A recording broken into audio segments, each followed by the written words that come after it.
सुप्रभात मेरे प्यारे बच्चों। मैं साधना पांडे अपने सभी बच्चों का हार्दिक स्वागत अभिनंदन करती हूँ। बाबू, आपका दिन शुभ हो, आपका भविष्य उज्ज्वल हो, आपकी हर इच्छा पूर्ण हो।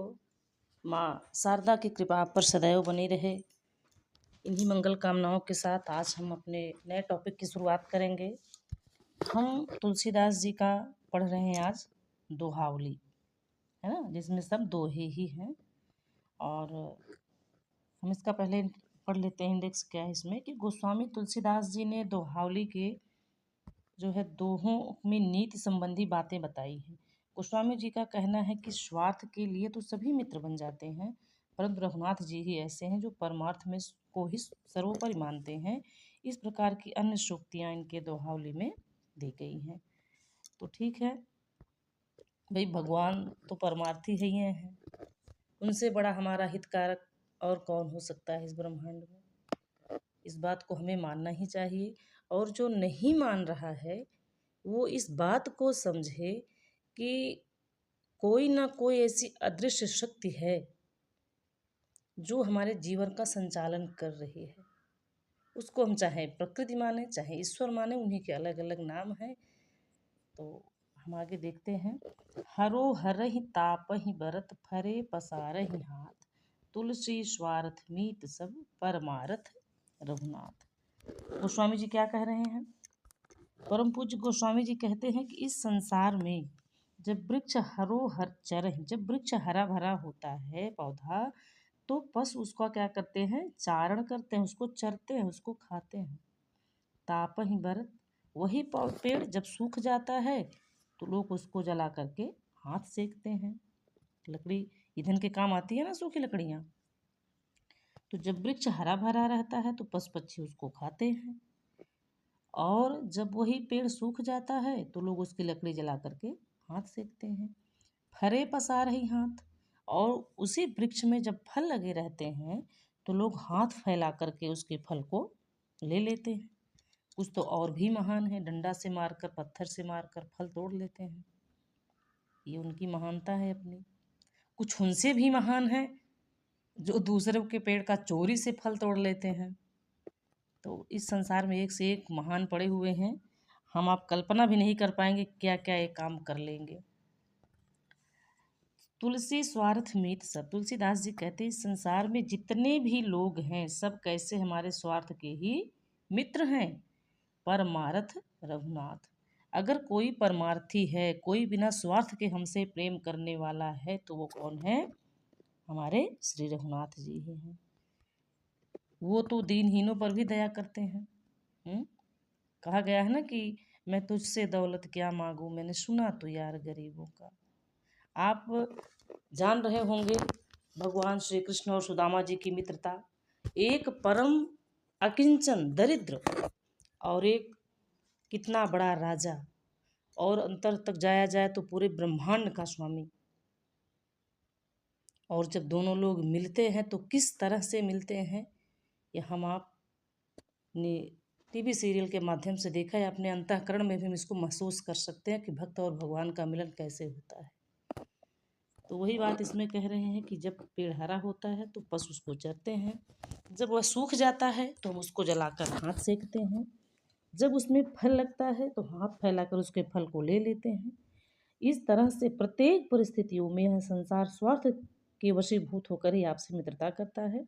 यदि कोई आपसे निस्वार्थ प्रेम करने वाला है तो वो कौन है? भगवान श्री रघुनाथ जी हैं, अर्थात भगवान श्री राम जी हैं। तो इसमें क्या है? अन्योक्ति है, यानी इस दोहे के माध्यम से स्वार्थ और परमार्थ की बात की गई है। ब्रज भाषा है, शांत रस है, दोहा छंद है, प्रसाद गुण है, मुक्तक शैली में लिखा गया है, यानी इस दोहे का दूसरे दोहे से कोई लेना देना नहीं, सबके अपने अलग अलग भाव हैं। नीतिपूर्ण काव्य है, इसमें नीति की बातें बताई गई हैं। शब्द सख्त इसमें लक्षणा और व्यंजना भी है। और इसके हम काव्य क्या कहते हैं उसको, भाव साम्य में डाल सकते हैं कि सुर नर मुनि सब ही कह रीति, स्वार्थ लाग करे सब प्रीति। ये भी गोस्वामी जी की ही लाइन है। अगला दोहा देखते हैं। मान राखिबो मांगबो पीसो नित नव नेह, तुलसी तीनव तब फबे जो चातक मत लेहु। मान राखिबो माने गोस्वामी जी क्या कह रहे हैं कि अपने प्रियतम का मान सम्मान करना। मांगिबो माने उनसे कुछ मांगना।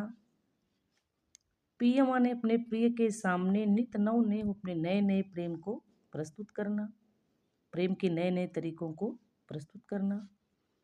तुलसी तीनों तब फवै, तुलसीदास जी कहते कि ये तीनों बातें उसी पर फवै मीन्स अच्छी लगती हैं, उसी के लिए सिद्ध मानी जाती हैं। जो चातक मत लेहु, जिसकी मत माने बुद्धि चातक पक्षी की तरह होते, क्योंकि संसार में बहुत से प्रेमी हैं। मनुष्य में किसी के प्रेम की अमरता नहीं दिखाई गई है बेटा। चातक का प्रेम, सारस पंछी का प्रेम, है ना, जो एक दूसरे के बिना जीवित नहीं रहते हैं। चातक पक्षी मर जाएगा लेकिन स्वाति नक्षत्र के अलावा किसी और नक्षत्र का जल नहीं पीता है। तो ऐसा प्रेम होना चाहिए। मनुष्य के प्रेम की तुलना कभी किसी की नहीं की गई है। ये तो अब दुनिया भर के आधुनिक काल में जो हीर रांझा जूलियट वो सब जो ये सब बस कल्पना की बातें हैं बाबू। ये मतलब कहने का मतलब यहाँ है कि ये स्वार्थ है उनका एक दूसरे से, चाहे वो शारीरिक हो चाहे जो भी मोह हो एक दूसरे का, वो अलग चीज़ है। लेकिन अगर सच्चा प्रेम आप मानेंगे तो ये प्रकृति के द्वारा ही, चातक पक्षी का हुआ, सारस पक्षी का हुआ, है ना। तो क्या कह रहे हैं हम इसको एक बार फिर से देख लेते हैं कि अपने प्रिय का मान सम्मान करना, उनसे कुछ मांगना और अपने प्रियतम के समक्ष सर्वदा नए नए तरह के प्रेम को प्रस्तुत करना। ये तीनों बातें उसी प्रेमी पर अच्छी लगती हैं जिसका हृदय, जिसका प्रेम चातक पक्षी की तरह से हो। कैसा हो? निस्वार्थ हो। और कैसा हो? निष्कपट हो, मन में किसी प्रकार का कोई भाव न हो। कहने का मतलब अपनी इच्छा की पूर्ति के लिए, अपने प्रियतम को खुश करने के लिए वह नए नए प्रेम के आयाम को प्रस्तुत करे। और उसका प्रेम कैसा हो? चातक पक्षी की तरह अनन्यता सिद्ध कर दे, यानी वो उस एक प्रिय के अलावा किसी दूसरे की तरफ कोई आकर्षण उसका ना हो। तो यहाँ चातक पक्षी के अनन्य प्रेम के आदर्श को प्रस्तुत किया गया है बेटा। और ये हमको प्रेरणा भी मिली है कि हमारा प्रेम भी चातक पक्षी की तरह ही किसी एक के साथ होना चाहिए। इसमें दोहा छंद है, ब्रजभाषा है, प्रसाद गुण है, मुक्तक शैली है, अन्योक्ति और अनुप्रास अलंकार है ना। राखिबो मांगिबो, देखिए 52 बार बार मिल रहा है। नित नौ में यहाँ ना है, यहाँ ना, फिर यहाँ ना है। तो ऐसे ही इसमें अनुप्रास और अन्योक्ति अलंकार है। शब्द शक्ति इसमें लक्षणा और व्यंजना है। अगला हम देख लेंगे, नहीं जाचत नहीं संग्रही शीस नाई नहीं ले, ऐसे मानी मांग नहीं को बारिद बिन दे। क्या कह रहे हैं? थोड़ा सा इसको हम बड़ा कर लें। गोस्वामी जी क्या कह रहे हैं? नहीं जाचत, वह चातक पक्षी क्या करता है? किसी से मांगता नहीं है। स्वाद नक्षत्र के अलावा अपनी प्यास बुझाने के लिए किसी अन्य से जल की याचना नहीं करता है। नहीं संग्रही, और मिलने पर उसका संग्रह भी नहीं करता है। ये सब गुण किसमें है? हम मनुष्यों में है। हम मांगने में भी कुछ तो लोग ऐसे हैं कि अनायास, जैसे उनको स्वाभिमान ही नहीं रहता है, फटाक से हाथ फैला देंगे, मांग लेंगे कुछ भी अपने पास है, फिर भी दूसरों का लेने में जैसे बड़ा उनको बोलता है। ऐसा नहीं भाई, स्वाभिमानी बनकर जिए। और संग्रह तो सभी लोग करते हैं, है ना, धन का, अन्न का, हर चीज का संग्रह करते हैं हम। शीस नाई नहीं ले, और वह इतना स्वाभिमानी है कि वह सिर झुकाकर लेता भी नहीं है। कौन? चातक पक्षी। वह सिर ऊपर करके ही स्वाद नक्षत्र का जल पीता है, क्योंकि जल ऊपर से गिर रहा है, जब मुंह ऊपर करेगा तभी ना जल पाएगा।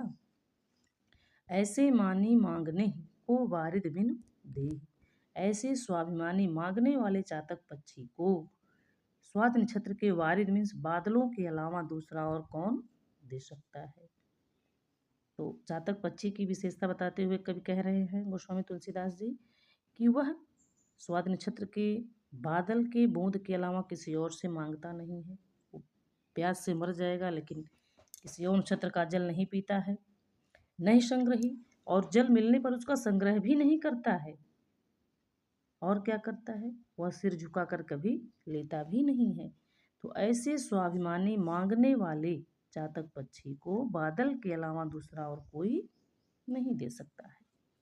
ठीक है, इसमें भी वही चीज़ है बेटा कि मांगने से व्यक्ति का मान सम्मान कम होता है, लेकिन अगर चातक की तरह मांगने वाला हो तो उसका मान सम्मान बढ़ जाता है। ब्रजभाषा है, दोहा छंद है, मुक्तक शैली है, अनुप्रास अलंकार और अनुयोक्ति अलंकार भी इसके माध्यम से मनुष्य को प्रेरणा दी गई है। और जहाँ प्रेरणा दी जाए वहाँ लक्षणा और व्यंजना शक्ति है, प्रसाद गुण है। ठीक है, आगे हम चौथा हम देख लेते हैं। चरण चोच लोचन रंग्यो चल्यो मराली चाल। ओकार बहुला शब्द जहाँ मिल जाए वहाँ ब्रजभाषा। क्षीर नीर विवरण समय बक उघरत तेहि काल। गोस्वामी जी क्या कह रहे हैं कि चरण माने अपने चरणों को, और चोंच माने चोंच को, लोचन मीन्स आंखों को, रंग्यो बगुला क्या करे, बगुला अपने चरणों को, चोंच को, अपनी आंखों को रंग ले। चलो मराली चाल, और हंसनी की चाल में वह चले। फिर भी क्षीर नीर विवरण समय, क्षीर मीन्स दूध, नीर मीन्स जल या पानी, फिर भी जल और पानी को अलग करने के समय बगुले की वास्तविकता सत्यता सबके सामने प्रकट हो जाती है। कहने का तात्पर्य है कि दुष्ट यदि सज्जन की वेशभूषा धारण कर ले तो वह सज्जन नहीं बन सकता है।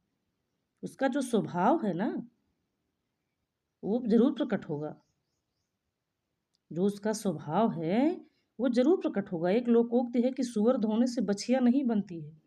उसको चाहे गंगोत्री में नहला दीजिए, जो स्थान गौ माता का है वो सुअर का नहीं हो सकता है। दोनों में एकदम जमीन आसमान का अंतर है। ठीक है, तो वही चीज है बच्चा कि यदि दुष्ट सियार शेर का खाल पहन के शेर नहीं बन जाएगा। वो स्वाभाविक प्रवृत्ति जन्मजात होती है, उसमें अंतर आप नहीं कर सकते हैं। दिखावा कितना भी आप कर लें वो आपका प्रकट कर देगा कि हाँ आप कैसे परवरिश से आए हैं, आप किस समाज के प्राणी हैं। आपकी बोलचाल की भाषा वो बता देगी। तो बगुला अपने चरण को यानी पैरों को, चोंच को, आँखों को रंगा करके हंस के चाल में भले ही चल ले, लेकिन जब दूध और जल को अलग करने का समय आता है तो उसकी सत्यता सबके सामने प्रकट हो जाती है। ब्रज भाषा है, अन्योक्ति और अनुप्रास अलंकार है, मुक्तक शैली है, दोहा छंद है बेटा, शब्द शक्ति इसमें लक्षणा है। आगे हम देखते हैं। आप कह सब भलो, अपने कह कोई कोई, और तुलसी सब कह जो भलो, सुजन सराही सोई। क्या कह रहे हैं, आप सब कह सब भलो, यानी इस संसार में सभी लोग हैं जो अपनों की भलाई करते हैं, अपने बंधु बांधवों, अपने मित्रों की, अपने हितैषियों की भलाई करते हैं। अपने कह कोई कोई, सॉरी आप वो मतलब सब लोग अपनी ही भलाई चाहते हैं, लेकिन कुछ बिरले ही, कोई कोई माने कुछ बिरले ही हैं, एक आध लोग ही हैं जो अपनों की भी भलाई चाहते हैं, अपने बंधु बांधवों की भी भलाई चाहते हैं।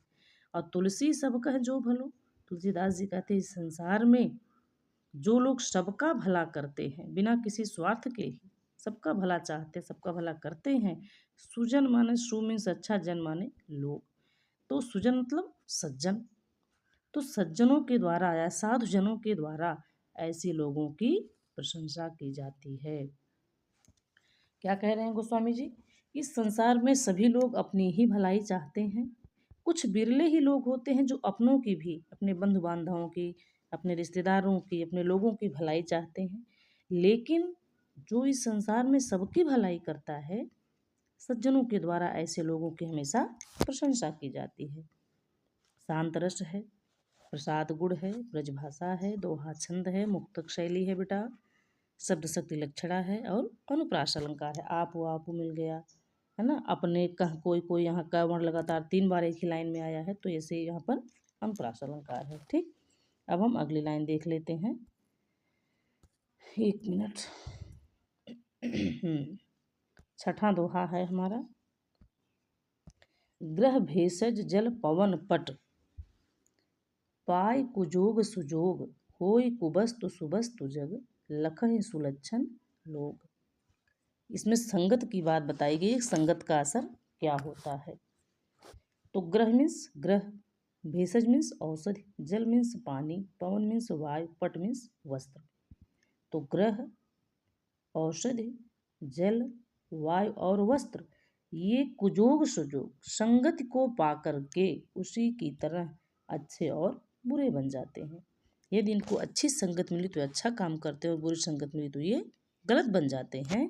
लखन सुलक्षण लोग, ऐसी गूढ़ भरी बातें, ऐसी रहस्य भरी बातें सज्जन ही जान पाते हैं। एक चीज़ बेटा, सज्जन लोग अगर आप कह देंगे तो वाक्य गलत हो जाएगा, क्योंकि सत धन जन सज्जन यानी अच्छे लोग। अगर आप कहेंगे कि वह सज्जन लोग हैं, वे सज्जन लोग हैं, तो यह वाक्य गलत हो जाएगा, है ना। जैसे है ना कि वह सज्जन व्यक्ति है, यह वाक्य गलत है। ये बहुत पूछा जाता है परीक्षाओं में। तो वह सज्जन मीन्स हो ही गया अच्छा व्यक्ति, तो सज्जन व्यक्ति करने क्या है, तो इसका अर्थ नहीं ना वह सज्जन व्यक्ति व्यक्ति है, वह अच्छा व्यक्ति व्यक्ति है, तो यहाँ अधिपद तो दोष आ जाएगा, इसीलिए वह सज्जन है, बस इतना ही। तो ग्रह, औषधि, जल, वायु और वस्त्र ये संगत के अनुसार अच्छे और बुरे बन जाते हैं। यदि इनको अच्छे के साथ रखा जाए तो अच्छा फल देते हैं, गलत साथ रखा जाए तो ये गलत फल देते हैं। भाई हवा में अगर आंधी है, सुबह की हवा कितनी शुद्ध होती है। भाई दोपहर में जब गाड़ियाँ चलती हैं तो उसमें तमाम प्रकार के गाड़ी के धुएँ आते हैं, तो वो कीट हमारे लिए जो है हानिकारक हो जाती है। दिल्ली उल्ली में कितना ज़्यादा स्मोकिंग होता है इसी वजह से। पट माने वस्त्र, हम अच्छी जगह साफ़ सुथरा रखें तो साफ उसको उठा के मिट्टी में डाल देंगे तो उसमें धूल लग जाएगी, हमको पहनने के बाद खुजली भी हो सकती है ना। तो दवा भी है, अगर हम उसको अच्छी चीज़ से खाएंगे तो ठीक है, उसको हम गलत चीज़ में मिला देंगे तो हमको रिएक्शन कर सकती है, नुकसान कर सकती है, वो अमृत की जगह विष बन सकता है। जल है, हम उसको अच्छी जगह रखें तो ठीक है, उसमें थोड़ी सी मिट्टी मिला देंगे, थोड़ा सा कोई केमिकल मिला देंगे तो वो पीने योग्य नहीं रह जाएगा। वही चीज़ ग्रह है, किसी अच्छे रास्ते में जब जाता है तो हमको सुख देता है, वही ग्रह अगर किसी गलत रास्ते में प्रवेश करता है तो हमको दुख देता है। कहते हैं कि इसमें हमारा कोई ग्रह खराब चल रहा है, शनि की 7.5 चल रही है और कुछ ऐसे होता है ना बेटा, वही चीज़ इसमें बता रहे हैं। वही पुरानी चीज़ इसमें भी है, दोहा छंद है और मुक्तक शैली है, ब्रजभाषा है, अनुप्रास अलंकार है, प्रसाद गुण है, इसमें सत्य सत्य लक्षणा है। 7वां है हमारा जो सुनी समुझी, जो सुनि समुझि अनीति रत, जागत रहे सुसोई, उपदेसी बो जगाए बो, तुलसी उचित न होई। कहने का मतलब जो जानबूझकर गलती करे वो गलती नहीं, अपराध है। फिर ऐसे लोगों को समझाना व्यर्थ है, क्योंकि ऐसे लोग कोई बात पहली बात जानते नहीं हैं और आप बताने का भी प्रयास करेंगे वो आपकी बात मानेंगे नहीं। तो ऐसे लोग को उनको समय पर छोड़ देना चाहिए, समय उनको खुद समझा देता है। जब समय जैसा समझाता है ना, वैसा संसार में दूसरा कोई नहीं समझा सकता, ये जान लीजिए। जो सुन समुझ अनीति रत, जो सुनकर समझकर जानते हुए भी अनीति रत माने अन्यायपूर्ण कार्यों में लगा रहता है, अनुचित कार्यों में लगा रहता है, जागत रहे सु सोए, वह जागते हुए भी सोए हुए के समान है। ऐसे लोगों को उपदेश देना, उनको जगाना, जगाना का मतलब उनके ज्ञान चक्षु को खोलना उचित नहीं है। अर्थात कह तो नहीं, ऐसे लोगों को समझाना अपनी एनर्जी को वेस्ट करना है। वो समझेंगे नहीं, भैंसी के आगे बीन बजाओ भैंस खड़ी पगुराए, भैंस को नहीं समझ में आएगा कि बीन का मतलब क्या है, वो अपना पागुर करती रहेगी, है ना। तो ऐसे लोग उस प्रवृत्ति के होते हैं। तो तुलसीदास जी क्या कह रहे हैं कि जो सुनकर समझकर जानबूझकर अन्यायपूर्ण रास्ते पर चलता है, अन्यायपूर्ण कार्य को करता है, अनुचित कार्यों को करता है, वह जागते हुए भी सोए हुए के समान है। ऐसे लोगों को उपदेश देना, समझाना, उनके ज्ञान चक्षु को खोलना, उनको सही मार्ग पर लाना उचित नहीं है, क्योंकि वो आपकी बातें नहीं मानेंगे। तो इसमें भी वही है बेटा, ब्रजभाषा है, अनुप्रास अलंकार है, मुक्तक शैली है, प्रसाद गुण है, दोहा छंद है, सप्त शक्ति लक्षणा है। अगला हम पढ़ेंगे, बहुत ही अच्छा दोहा है। बरसत हर्षत लोग सब करसत लखै न कोई, तुलसी प्रजा सुभागते भूप भानसो होई। बरसत हर्षत लोग सब, इसको हम यहाँ दूसरे पंक्ति से शुरू करेंगे। करसत लखै न कोई, जब सूर्य पृथ्वी से जल को खींचता है, करसत माने आकर्षण करता, उसको खींचता है, तो उसकी तरफ कोई नहीं देखता है। जैसा अब मौसम धीरे धीरे शुरू हो रहा है गर्मी का, अभी तो कल तो बरसात हुई है, मान लीजिए कुछ है आज, लेकिन उमस है इस टाइम फिर। तो क्या कह रहे हैं कि जब सूर्य पृथ्वी से जल को खींचता है, भाप बनाकर उसका आकर्षण करता है, तो उसकी तरफ कोई नहीं देखता है। सबको गर्मी लगती है, सब घर में घुसे रहते हैं छिप के, और गुस्सा करते हैं सूर्य देवता पे, कितनी गर्मी पड़ रहे हैं। और क्या होता है, बरसत हर्षत लोक सब, और वही सूर्य जब उसी जल को इस पृथ्वी पर पुनः वर्षा के रूप में भेजते हैं, वर्षा के रूप में उस जल को पृथ्वी पर गिराते हैं, तो सब लोग बहुत हर्षित मीन्स प्रसन्न हो जाते हैं। और तुलसी प्रजा सुभागते, गोस्वामी जी क्या कह रहे हैं कि ऐसा राजा, भूप मीन्स राजा, भानुषो माने सूर्य की तरह, सूर्य की तरह ऐसा न्यायप्रिय राजा जो जनता का कर लेकर जनता के ही कल्याण में लगाए, वो किसी सौभाग्यशाली प्रजा को ही मिलता है। यानी राजा कैसा हो, ऐसे महाराजा दिलीप थे। रघुकुल के सभी राजा ऐसे ही थे, प्रजा का लेकर प्रजा को ही देते थे। हमारे भगवान रामचंद्र जी थे, उनका तो कोई इस संसार में, इस पूरे ब्रह्मांड में कोई तोड़ ही नहीं है भैया, वो तो भगवान है, उनके लिए क्या कर सकते। लेकिन मानव तन में भी उन्होंने बहुत कुछ किया अपनी प्रजा के लिए, वो हमारे जीवन के एक आदर्श है। क्या कह रहा है कि जब कह रहे हैं गोस्वामी जी, क्षम्यताम प्रभु, गोस्वामी जी कह रहे हैं कि जब सूर्य जल का आकर्षण करते हैं, जल को खींचते हैं, तो उनकी तरफ कोई नहीं देखता है, और वही सूर्य जब उसी जल को इस पृथ्वीवासियों को पुनः वर्षा के रूप में देते, सब लोग बहुत प्रसन्न हो जाते हैं। तो भानु यानी सूर्य की तरह प्रजा का कर लेकर प्रजा के ही कल्याण में लगाने वाला ऐसा राजा किसी सुभाग माने सौभाग्यशाली प्रजा को ही मिलता है। तो इसमें क्या है, राजा मतलब एक प्रेरणा दी गई मनुष्यों को अन्युक्त के माध्यम से कि राजा को प्रजा से उतना ही कर लेना चाहिए जो न्यायपूर्ण हो, और उस कर को भी प्रजा के हित में लगाना चाहिए। तो ब्रजभाषा है, मुक्तक शैली है, प्रसाद गुण है, अनुप्रास अलंकार है, अनुयुक्त भी है, इसमें शब्द शक्ति लक्षणा है। ठीक है, अगला हम देखेंगे 9वां, 2 दोहा और बचा है। 9वां दोहा है, मंत्री गुरु और वैद्य जो प्रिय बोलई भय आस, राज धर्म तन तीन कर होय बेग ही नाश। क्या कह रहे हैं, देखिए गोस्वामी जी ने कहीं भी बड़े सा का प्रयोग नहीं किया है, इनकी एक विशेषता है। रामचरितमानस में भी नहीं, देखिए दोहावली में भी नहीं, जबकि नास में बड़ा सा होता है, आस में बड़ा सा होता है, लेकिन हमारे परम पूज्य गोस्वामी जी ने दंत सा का प्रयोग किया है, तालव्य का नहीं किया है। तो कौन कौन झूठ बोले, मंत्री गुरु और वैद्य, यदि किसी डर बस या किसी उम्मीद बस, किसी लालच बस यदि प्रिय बोलते हैं, कैसा प्रिय बोलते हैं, झूठा प्रिय बोलते हैं। झूठ तो बड़ा प्रिय होता ही है, वैसे भी बोलते हैं तो किसका किसका, मंत्री के झूठ बोलने से राज्य का, गुरु के झूठ बोलने से धर्म का, और वैद्य के झूठ बोलने से शरीर का शीघ्र ही विनाश होता है। एक एग्जाम्पल है, राजा तो खुद जाएगा नहीं बाहर अपने राज्य की देखभाल करने, अपने मंत्रियों से पूछेगा कि राज्य की क्या हाल चाल है, राज्य की सीमा पर कोई बाहरी आक्रमणकारी तो नहीं है, और सब क्या है। अगर मान लीजिए मंत्री किसी बाहरी से मिला हुआ है, जयचंद की तरह, आम भीख की तरह, और राजा से कहता नहीं सब एकदम बढ़िया है राजा जी, सब एकदम ठीक ठाक है, कोई बाहरी आक्रमणकारी नहीं है, और उधर बाहरी आक्रमणकारियों से मिला हुआ है, और राजा निश्चिंत हो गया मंत्री के भरोसे, तो राज्य पर आक्रमण हो जाएगा ना, राज्य का नुकसान होगा।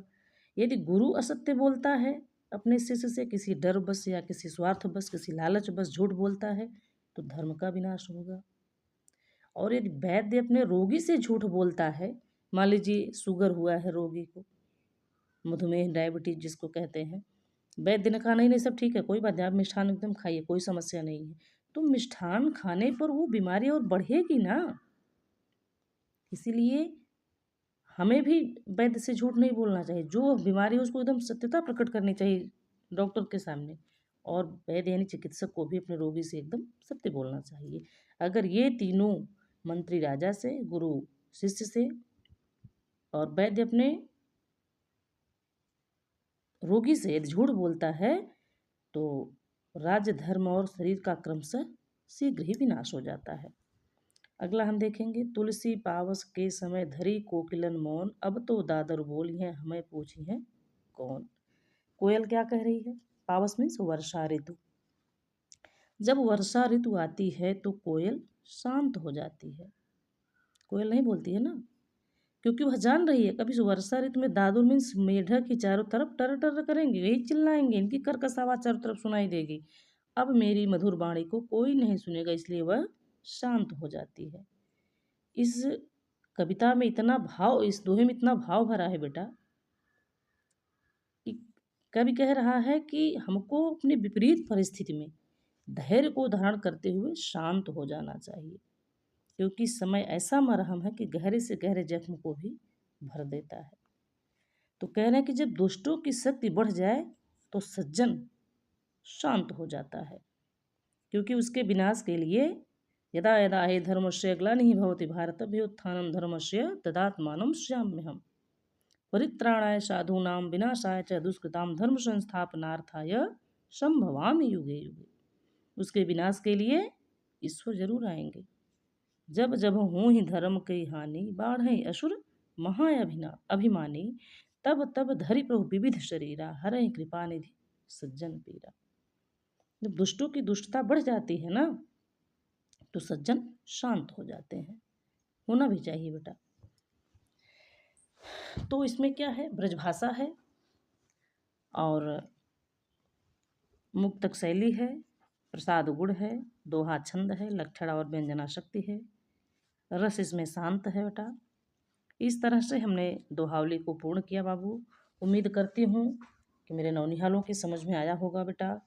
नहीं समझ में आता है तो आप इस वीडियो को बार बार रिपीट करके देख सकते हैं, कोई समस्या नहीं है। हमारे पर्सनल नंबर पे आप हमको मैसेज कर सकते हैं। और आपसे यही एक निवेदन है, हर वीडियो में कहती हूँ, जो प्रश्न डेली जा रहा है उसको आप सॉल्व किया करिए। आपके ही कोर्स का मैं 4 प्रश्न 5 प्रश्न हिंदी साहित्य के इतिहास से भेजती हूँ।